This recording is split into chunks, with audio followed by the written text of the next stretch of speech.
The Iron Game Chalk Talk podcast is brought to you by the following sponsors: EliteForm.com, IgnitionAPG.com, PlayUSA at PLAEUSA.com, and Sorinex Exercise Equipment at Sorinex.com.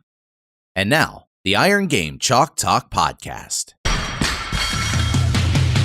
Welcome to Iron Game Chalk Talk with your host, Ron McKeefery. Every time our athletes walk into this weight room, they're going to be pushed to the max. Let's go! Everything you got!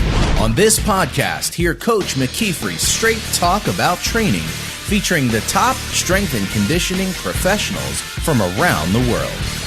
And now, here's your host, Ron McKeefery. Hey guys, welcome back to Iron Game Chalk Talk. I'm your host, Ron McKeefery, and this is episode number 177. It is Squat-tober, and I'm excited to have Brian Clarke with us. Brian is the head strength coach, Noblesville High School in Indiana, and got to know Brian through the years. We've spoken a lot of clinics together. I've spoken at his clinic a couple times there at Noblesville. We're hosting one of our Play Summits there in 2017. That'll be March 4th, so you're going to want to make sure you mark your calendars for that. But Brian does a great job hosting that event. He's got a phenomenal facility, especially for any weight room, but let alone a high school strength and conditioning program. And I wanted to have him on the show. I think two things that have really stood out to me about Brian that I wanted to make sure that we touched on was just his overall program and how he's integrated himself within administration, within the school district, and how he's been able to create a program that has support not just by his coaches, but by his administration, his school district, and all those types of things. And so he's got a lot of great takeaways there, as we've talked about on the show quite a bit. I think that high school strength and conditioning is the number one should be the number one focus of our organizations, of our strength coaches, and as a profession, just because there's so much opportunity for jobs, but there's also an opportunity there to make an impact on these athletes younger and younger. And I know Brian does a great job there. He also does a great job with technology. He's used technology in the past to help fend off some really critical things, with depression and, those types of things with athletes. He's able to kind of intervene when needed. He's also been able to push workouts to he's created his own program to be able to push athletes workouts and things along those lines, and done it in a way that it's been integrated seamlessly. And so just lots of things to get into here. I know you're really going to enjoy it. Before we do, as I mentioned at the top, it is Squat-tober. Sorinex is sponsoring this episode, and Sorinex has been with us for a couple years now. And as you see in the background, it's the rack that I put in my garage where my family and I train. I can't say enough great things about the product, but given here in Squat-tober, I definitely recommend going out, getting your shirt. I made sure to get mine. Get that, and then make sure that you're hitting your squats. And it's just what a great way to bring attention to a fantastic lift all month long. And Aaron Osmus, who was just on the show, does a fantastic job of putting things out on pen and paper strength apps. So you're going to want to follow them. Make sure if you're not following Sorinex on social media, you do that as well, as they not only put out great content, show awesome facilities, but they're putting out some really cool training programs and things along those lines. And so make sure to follow Sorinex. Make sure to put Sorinex Summer Strong on your calendar as well. I think that's going to be May 20th, if I'm not mistaken. But just a fantastic company, fantastic people, and what a great way to represent this month. So sit back, enjoy this episode with Brian, and I'll see you on the other side. All right, guys, welcome back to Iron Game Chalk Talk. Excited to have a buddy with me today, Brian Clarke at Noblesville High School. Brian and I have spoken at clinics together. I've spoken at his clinic a couple times. We're going to be going back there in 2017 as well, and with a Play Summit, and just an awesome speaker, awesome host. great strength coach, man. I'm excited to have you on the show, brother. Oh, I appreciate it. This is a great opportunity, and looking forward to talking some shop here and learning myself. Brian, let's go back, to the beginning now. Just really quick, Reader's Digest version, kind of why you got into strength and conditioning and the course you've taken to get there to Noblesville. Yeah, sure. Like most of us out there, we were athletes in high school or college, and we had our ups and downs and setbacks. You always think about how you can kind of contribute. And truly for me, I didn't know exactly what type of avenue of sports I'd go into, but I believe it was God's plan. Around 2000, 2001, through a student teaching piece at Butler University, I got placed at Ben Davis High School with one of the best strength conditioning coaches in the world by any means, Kevin Vanderbush at Ben Davis High School. So as soon as I walked in there the first day, there's some great stories just about how impressive that place was and the coaches and how their culture operated. I knew right then and there that this was something I wanted to pursue. And fortunately for me, Kevin's a master strength coach. He's a great mind and great mentor. And so he was able to kind of show me the way initially. And then from there, it just was hooked and anchored, and there we go. So, but I went to Butler University, did my undergrad there, also was a baseball player, originally from Chicagoland area. But then I went back to Butler and actually got my school administrative license, which has really tied into a lot of the successes or avenues I've been able to pursue in my career. So that's kind of the initiative right there. And now I live here in Noblesville, Indiana. I love it here. Great place to be. Got a wife, 3 kids, dog. Life's great. Well, we're going to dig into a lot, and I know you're just coming off of a back injury, so we're gonna keep this fairly short. Every day. That's how we roll. But man, well, there's lots to dig into there. I want to go into first. Let's talk about one of my favorite questions. Is always just talking about what's one of the biggest mistakes you've made in your coaching career, and how you've learned from it. And I always ask this question because I feel like if as a young coach or other coaches, if you can manage to sidestep some of these landmines that you're going to inevitably hit as a coach, you can reach the levels of success that you've had or others have had so much faster. And hopefully, usually, we make those mistakes at the expense of our athletes. And so if we can avoid some of that, I think that's key as well. So for you, what's some of the things that you've done, one of the mistakes that you've made? Well, I look at early on, and I think it's a common sense nature thing when somebody would say, well, I wish I had done different programming. But I think that comes with time, maturation, and just what I call flight hours experience.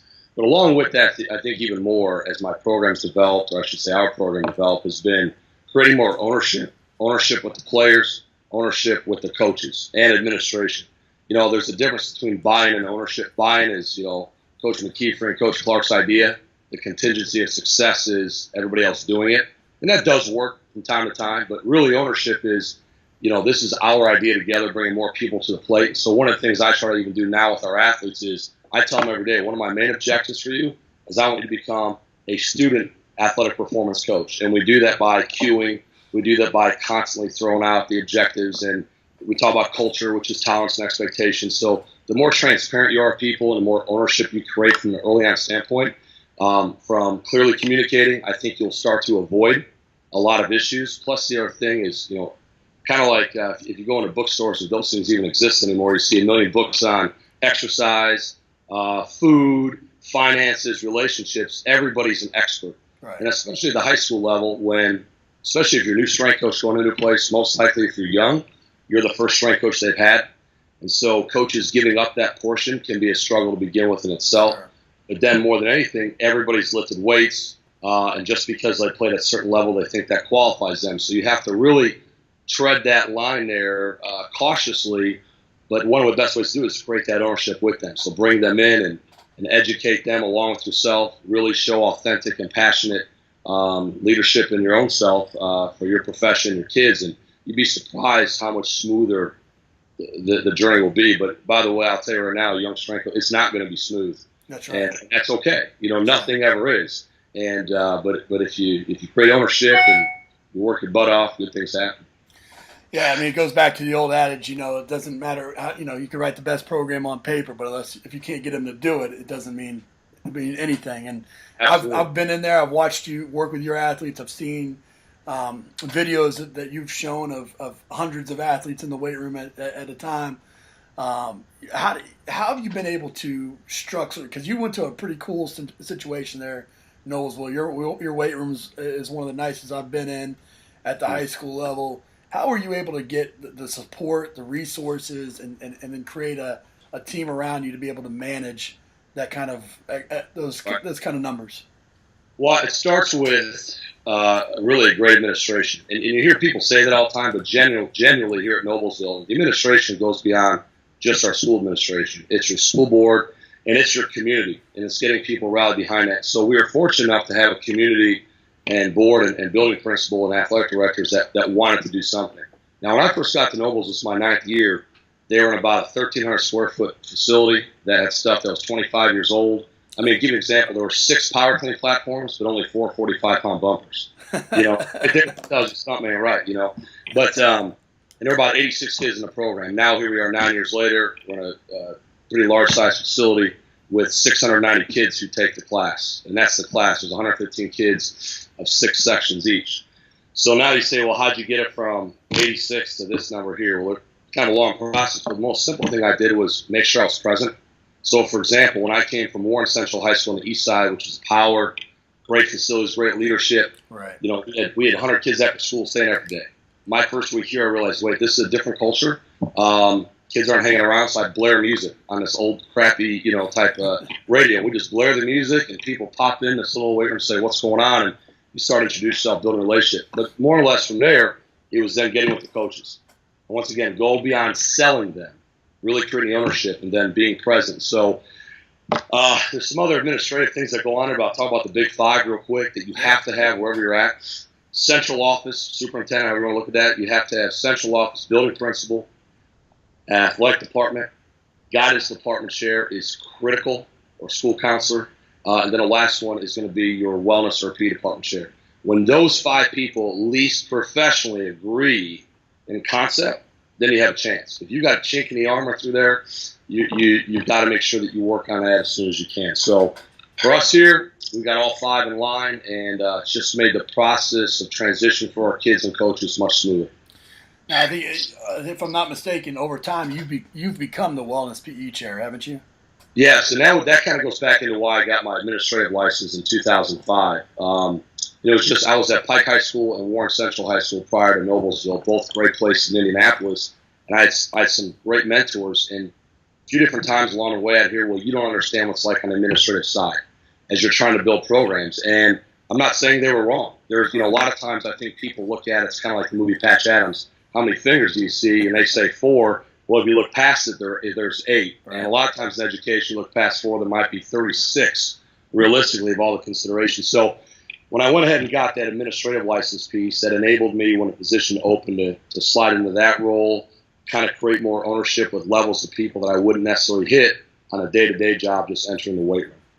Do you feel like, that your success at Warren Central and then becoming the department chair, that's made it easier, that you haven't had to fight some of the battles that some other coaches would have to fight? What advice would you give this young coach that's coming out of college that maybe they're approaching a high school for the first time without that level of success, without that department chair title, right, to be able to build something from scratch?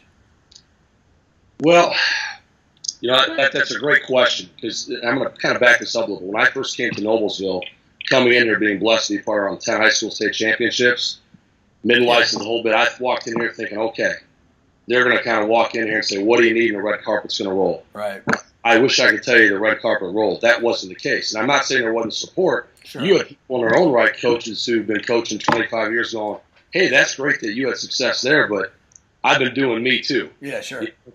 So you kind of had to break those walls down there again. So I think, number one, going into everything, don't think you know everything.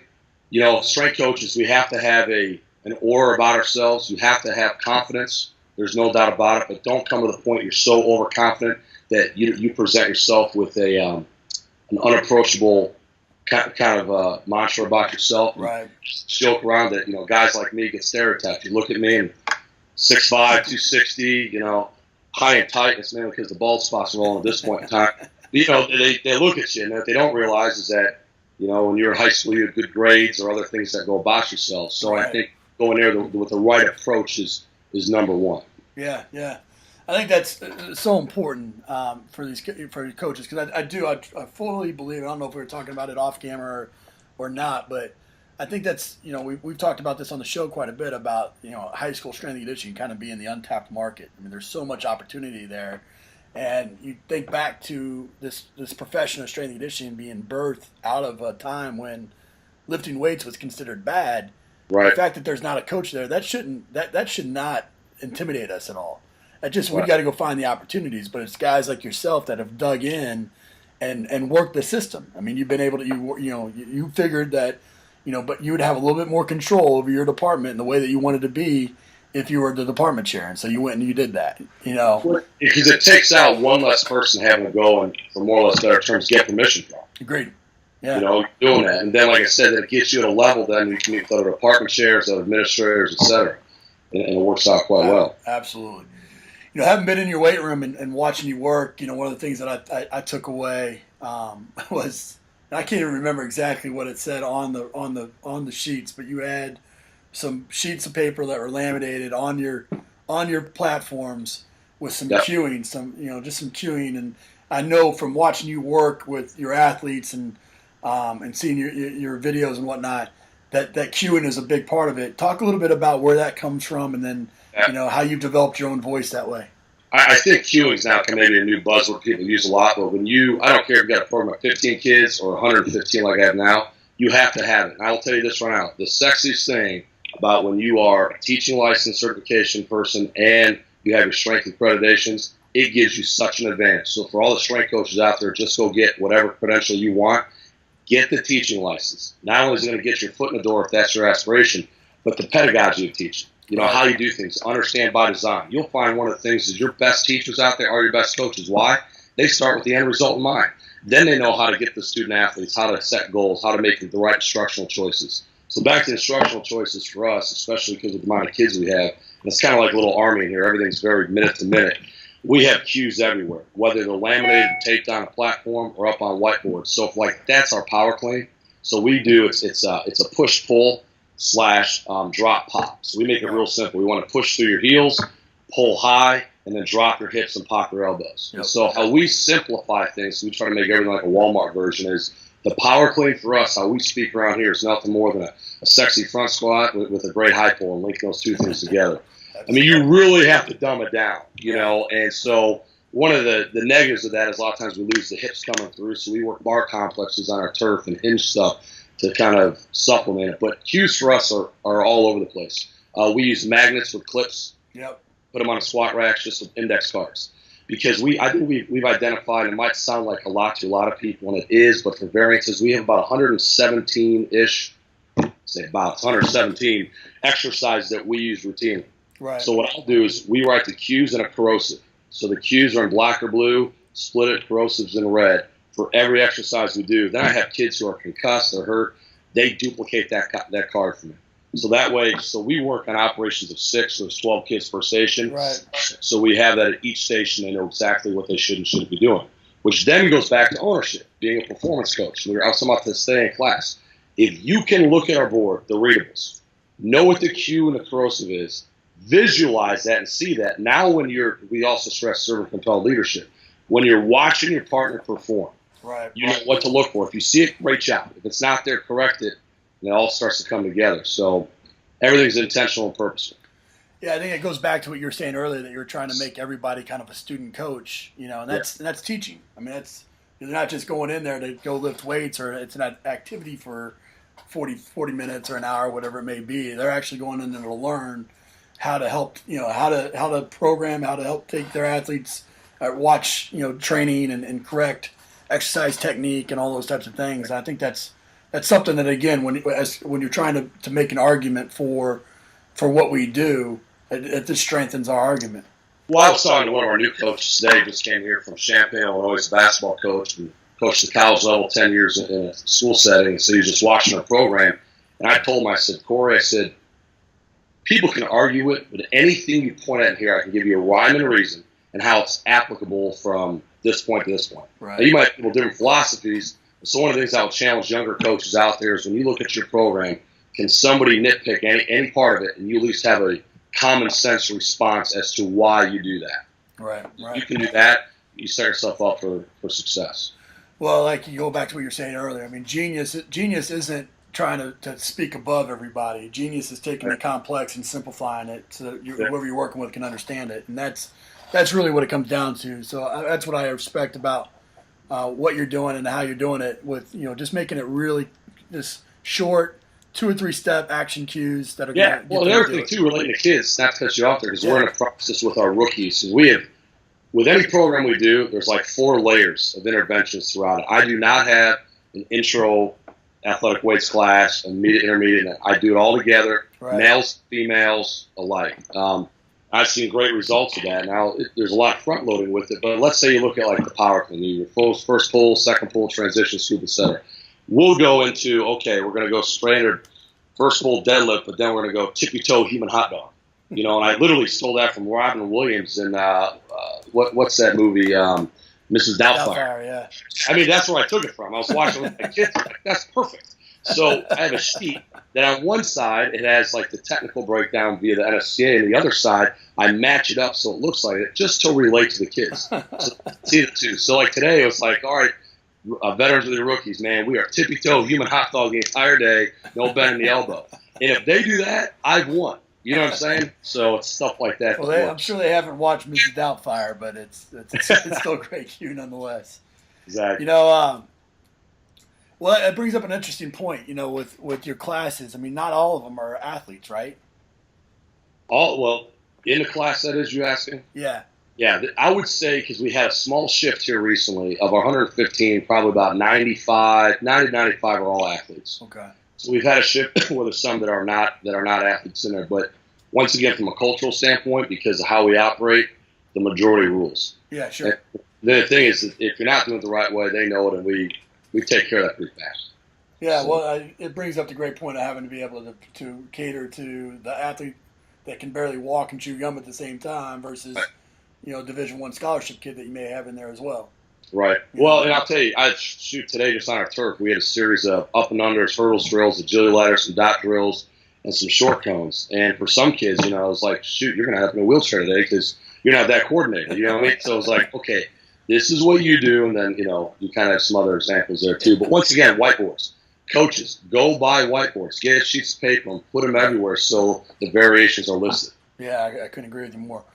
Having been in there as well, you use technology quite well throughout. I mean, so much so that you've even created your own program to kind of to be able to, essentially help manage this large number of people. Right. But you've also used technology to prevent a suicide or things along those lines. I mean, talk about how you've used it. What's your criteria for selecting technology that you'll use with your program, and maybe some examples? Well, the two-piece technology, one we use in-house that actually one of my former students helped me create. He's now at Purdue as an engineer. That's what he'll do. We have a program called Pro Success, and I've had a lot of coaches inquire about it. I don't charge for it. I really don't kind of give it out either. Not that I won't to somebody. It's not like it's some big secret necessarily, but it's just kind of an in-house thing. And basically what that does is the kid goes in there and puts in the weight and rep that he performed. Right, wrong, and different, whether it's at near failure, even rep integrity wasn't where it needed to be. And then he puts in his weight or she and their year in school. And you get a spreadsheet that comes down to, say you did 200 pounds at 10 times, it'll show you on a spreadsheet of from a 1 rep to 16 rep what weight equals that. So and what the max that would be. So 210 times, depending on how the sheet would be 260 to 272. So once you do that, now let's say the next day we come in, we're doing like a set of a 642, whatever it might be. They can look and see what weight should be there. Right. See, the thing in my world, I know percent lifting, I've had all these conversations with great coaches like yourself. And I've been in different cultural type atmospheres. For my kids here, percent lifting, stuff like that, I think there's too many variables. Because, hey, what was the rep integrity? What was the last max out, et cetera. Most kids, if you give the opportunity just to do 3 sets of 10, they're going to put 185 on a bar and do it 10 times. Right. And that might be it. So one of the ways this engages them is there's a +2 indicator. So what they'll end up doing is if 200 by 10 is 260, they'll show it. If you did 2 more reps, you're about a 10 to 15 pound increase. So kids get hooked, and this is instant feedback. Then it does some coefficient work, some other things. So bottom line is every time a kid performs one of our big 3 lifts in here, he or she can go over, type it in our iPads in here. Plus, they have it on their own iPads. We give it to them, and they can see their progress where they need to be. The other thing we use is MetroFit. It's a great tool for us. There's some others out there as well, but for us, it's been the most beneficial. And what our students basically do, it's all on their iPads or devices. They wake up in the morning. There's about 5 different variable things that they'll select: hours of sleep, muscle readiness, academic preparedness if they're sick, etc. And we get an RTT number, which is a readiness to train.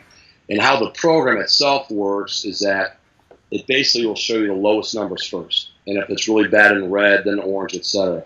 Our coaches, besides me, because once again, I'm one of six with 690, so you have to have the ownership. They love this piece so much because they look at it every morning. They can get with their kids for simple things like this. Hey, Ron, we saw that your RTT is a 47 today, and you're really stressed out. What's up? I forgot to do my science paper. Yep. If you intervene that kid at 7:30, it's amazing. Well, then the two other things is with this many kids in class, let's just be honest. I'm not talking to everybody every single day. Right. So if you're somebody who does their job, you're kind of quiet, you might get some pats on the arm or, hey, how you doing? Good job. But we don't get to that next level. So it gives them a voice. So this one individual I had last year, numbers were bad for 3 days. The indicators came to me. I messaged this person through it. Next thing I know, I found all this information in a short period of time, gave it to our at-risk counselor, and there was some real life concerns there. Right. So that has been one of the best things we've done with the MetroFit piece because it allows a voice when you're not there. The other thing we have at Noblesville is Canvas. That's basically our own online curriculum. A lot of colleges will use it and things of that nature. So we have weekly out-of-class assignments that will reflect on performance, nutrition, sleep, character, you name it. So we have students that will have to complete those in addition to their coursework in class. But then we can set up discussion blogs where they'll have to respond to at least 2 people. Right. And the nice thing about that, it'll automatically grade itself. Sure. But you just have to read to make sure they're doing their work. Since most of those kids are in a class, I'm assuming that them filling that out is part of their grade, right? Yeah. So how we work here, really simple, is it's not that difficult. Every day is worth 10 points. Okay. You press out, you do what you're supposed to do, you're gonna get your grade. But then there's those out of class things. So if you're gonna be at a Haskell and not do your work and mess around, it'll bite you that way. But we try to be a friend of the program. You get the whole semester to make up your coursework. Sure. We understand. I think this is the thing too. A lot of coaches need to remember. Today's kid, high school or middle school, it is a lot harder to go to school now than it was for me in the early 90s, 80s, et cetera, and beyond. There's a lot more demands. Technology has gone this way. It's a different style of learning. It's no longer just factory calling. It's about how to be 21st century skills learner. Right. What information is good information and bad, which fits into our focus. You can Google any workout now. Yep. And we know how reputable it is. Sure. Where's the science and root and that kind of thing. So. Well, what I was getting to is if you were in a college setting and it wasn't a part of a class, right? How would you set that level of expectation, or to get them to where they want to fill these things out each morning, instead of the chaos of what a college student's life is. Sure. Well, I think like anything else, fear is a great motivator. I teach our athletes to have internal motivation, but fear always works. Sure. If I was at a college level, we had the relationship with the head coach where if I'm finally coming to you about so-and-so, right, that, playing time rules everything. Sure. So that expectation would be there. If it's not, though, I think it's then having that one-on-one conversations, I think, are the trump card for everything. If you yell at a kid or get on a kid in front of a group of people, you're going to be very ineffective. You get them one-on-one and explain, hey, this is why I want to see these metric numbers. This is how I can help you. This is where things are at, and goes back to relationships. So fear, I think, is the number one trump card, but you don't go that way. Once again, forming that good relationship and investing time. When you invest time in somebody and it's authentic and they know it, sure, it's you can be invincible at times. No, I agree, and you're right. Fear is the lowest form of motivation, but it works. It works. Permission leadership, is ultimately where you're going to get the best of both worlds, and so I agree with you on that. Well, man, we end the show with some resources here. What's the best piece of coaching advice you ever received? One of them was it was actually I did by a MINT program, so it wasn't by a coach, but it was by a professor about how you're always on an interview. And I kind of like that because every single day you've got to come in there like you want to keep that job. And I don't look at my thing as a job, but every day bring your A game. And I'm not kidding you. Every morning I'm driving in to Noblesville, I think of things that trigger positive things in my experience of what we're going to do today. I've got an 8-year-old, a 5-year-old, a 2-year-old. My wife hasn't slept in 8.5 years. We're still doing diapers. So there's days you come in 4 hours sleep. So it's like, all right, if today was your interview for Noblesville High School, what would your A game look like? And I'm not perfect, but I think having that mentality helps out there a little bit. I think the other thing is being brave and bold, putting yourself out there. Go, and people say this all the time, but really do it. Go to clinics. If you can't do a clinic, get on Twitter. Because you go on Twitter, you can find so many things there. Start connecting with people. Somebody give you an opportunity, go ahead and do it. Yep. Even if you're scared, even if you don't know what the result is, don't worry about it. Because if your character is strong enough, if you're working on it, that process, you'll learn so many things that the result can only be a win. And the next time you do it, you'll be better off for it. No, I agree with you 100% on that. Well, it takes us in. Twitter's a great app, but give us an app, book, and a website recommendation. Well, I'm going to be selfish on my app is the Pro Success because we use that 24/7. Right. The NSCA's got some great videos on their app link too.